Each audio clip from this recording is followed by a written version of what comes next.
Humans have always been fascinated by the vast expanse of space. For centuries, we have been sending probes and missions to explore the unknown, but what if we're not alone out there? What if there's a creature that can survive in the harsh conditions of space? Meet the space tardigrade.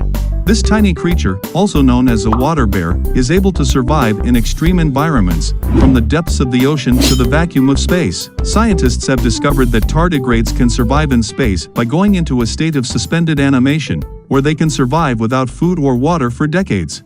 In 2007, scientists sent a group of tardigrades on a European Space Agency mission to study the effects of space radiation in vacuum on living organisms.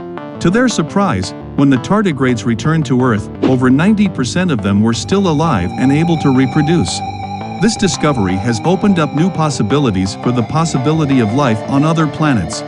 Scientists now believe that the ability of tardigrades to survive in space could mean that they could potentially exist on other planets, even in conditions that would be uninhabitable for humans. It's a reminder that life can take many forms and can adapt to survive in the most unexpected places.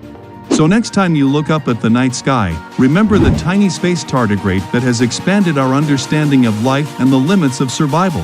Who knows what other creatures may be out there, waiting to be discovered?